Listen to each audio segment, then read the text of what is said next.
While looking for interesting subjects for this channel, I stumbled upon in one of the most successful children's books of all time, The Tale of Peter Rabbit. Welcome to Page Odyssey. This book has sold millions of copies, and it's not so hard to find one. Except if you are looking for the first edition, which was privately printed by Beatrix Potter herself, and only 250 copies were made. The result was something like this: a charming little book with more than 1 century of history, and now you're going to watch how I did my own copy. See you in the video. Every replica or typesetting project starts with a good amount of research.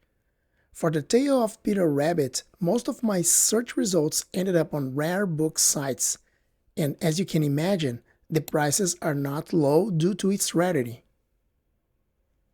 The Folio Society has a very interesting box which features the first color issue that was printed by a publishing house, as well as a facsimile of the black and white first edition.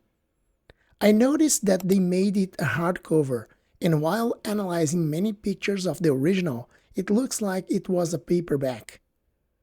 This paperback version was the chosen one for my project.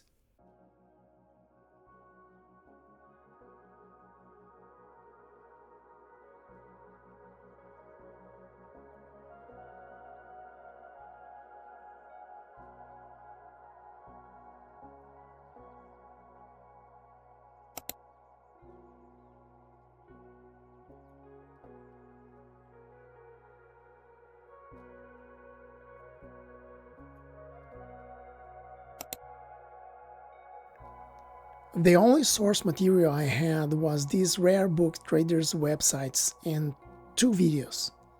Most of the pages I had only the text and the illustrations, but no reference of how they were laid out.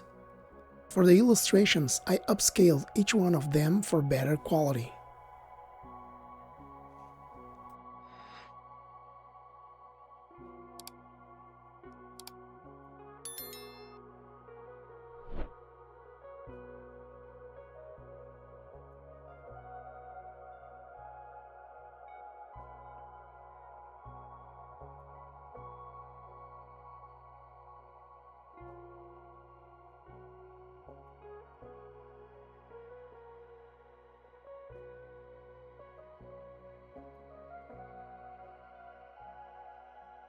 I never typeset my books using Canva, but this time I wanted to do it, just to show that you can do it yourself without a more complex software. I found the text and the illustrations and started to copy and paste to Canva, taking care to place the text and the pictures in separated pages, just like the original. Using reference pictures, but not from all pages, I started to typeset. It took me a while since everything was done manually.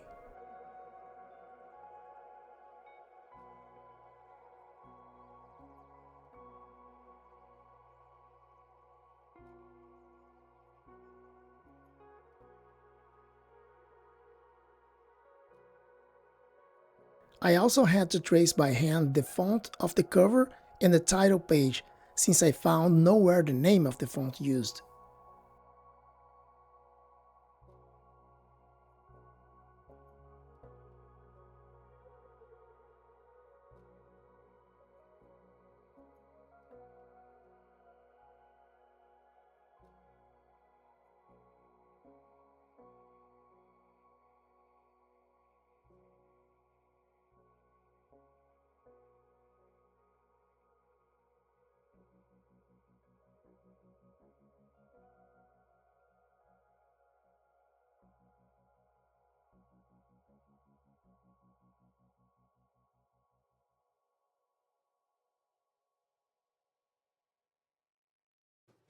The paper that I used to print out the pages are from a dollar store sketchbook.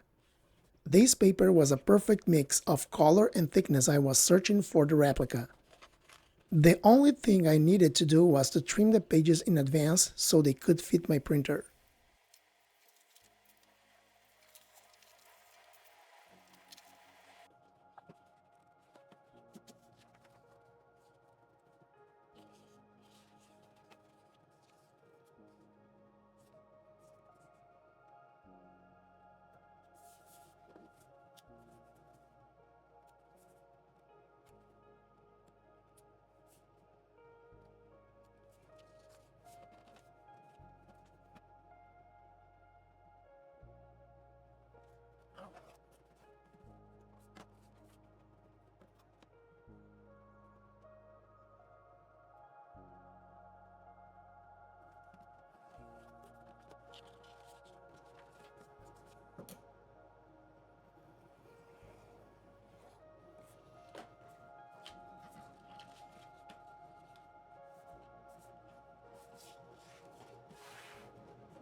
To print the pages, I chose the quarto in position layout, which gave me 8 pages per sheet, 4 on each side.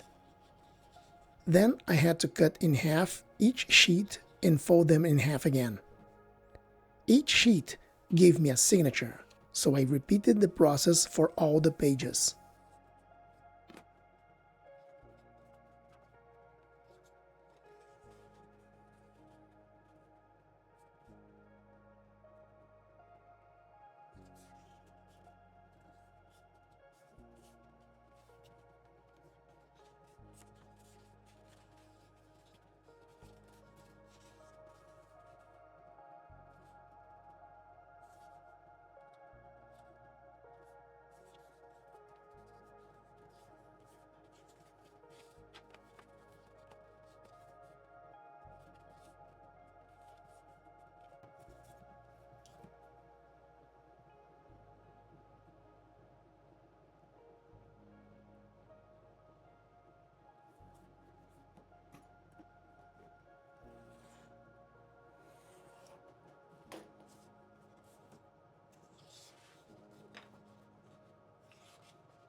Printing the pages can result in a little offset since I'm printing both sides.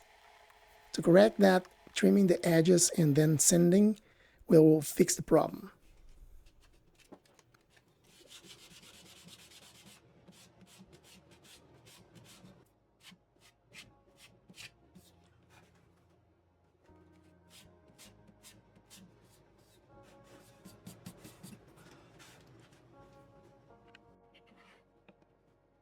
With all the signatures trimmed, it's time to punch the holes using my own bookbinding punching cradle, which makes this task much easier.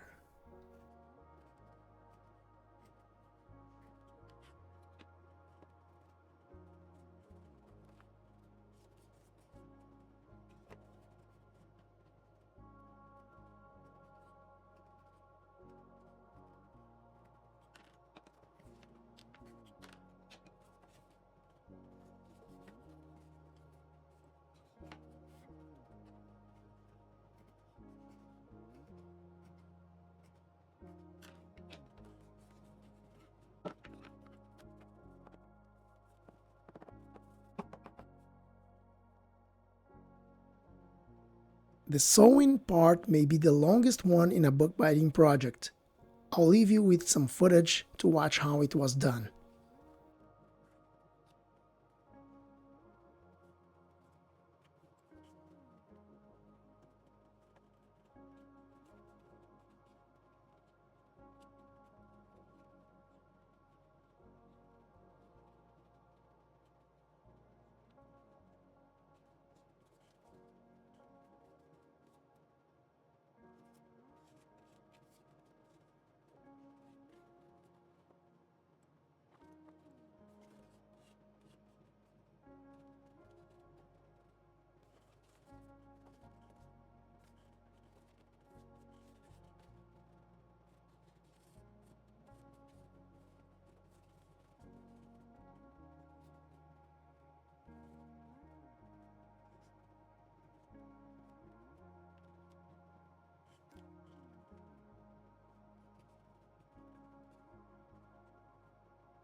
After finishing the sewing process, I was ready to glue the spine. So I placed the book block in my finishing press and then applied the glue.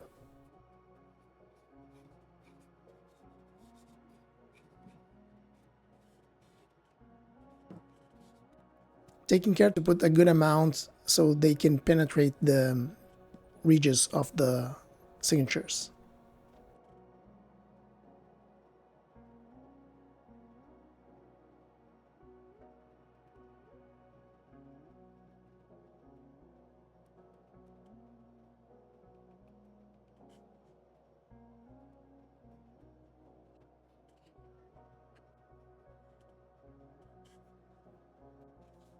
Later in the process, when the glue was already dried, I cut a small strip of paper to put in the back of the spine. This will hold even more the threads and the rest of the spine, giving a more secure hold of the book and the pages.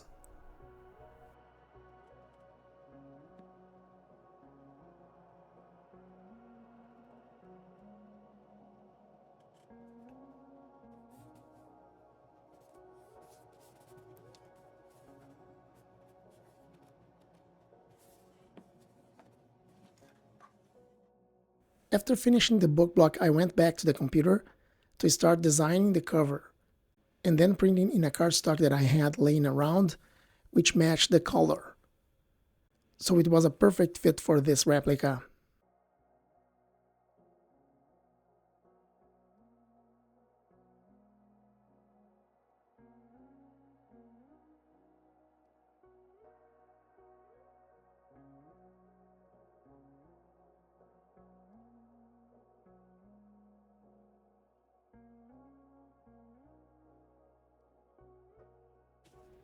Here I have my printed cover and the illustration and the color of the paper that I mentioned earlier, which should match perfect with the original replica. What I'm doing here is just creasing a little bit in the edges, then I could make the fold more precisely.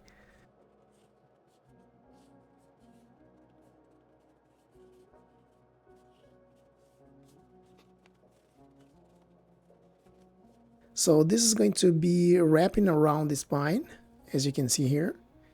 And I'll do both sides so I can have a cover that will hold and wrap around the entire book. I'm also going to use a ruler to trim the edges. So I'm just using the book block as a measurement and doing some marks inside and to make it easier to trim the excess paper.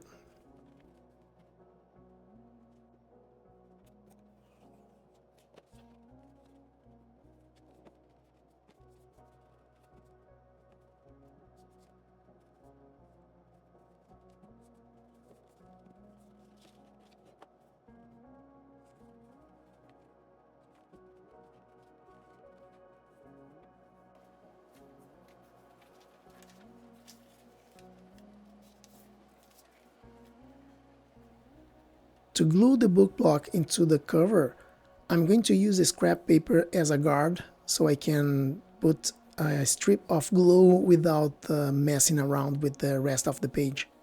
So I'm just putting a bead of glue and then spreading with a brush. So I have a thin layer of glue, and it's enough to hold the book block into the cover.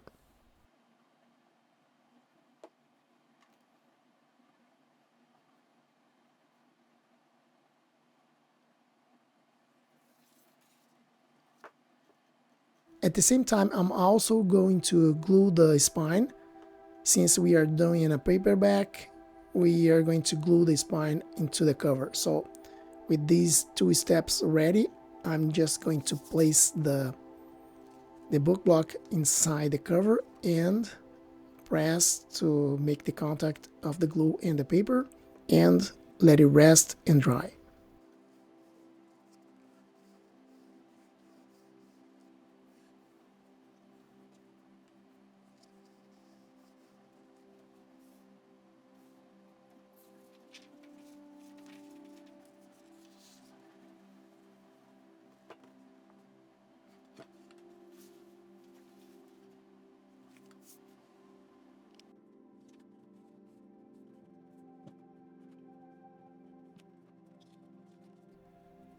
When the first side is dried, it's time to glue the last one. So doing the same process, I'll use a scrap paper to use as a guard and brush a small strip of glue to hold the cover together.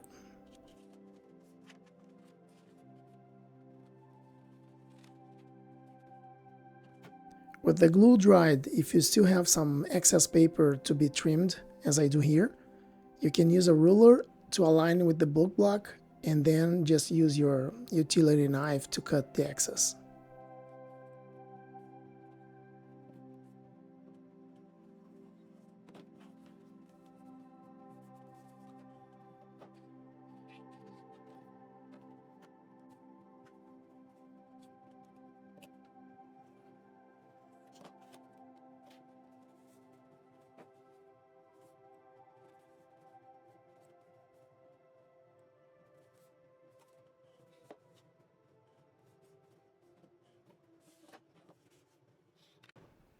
And there you have it, my first edition replica of The Tale of Peter Rabbit by Beatrix Potter.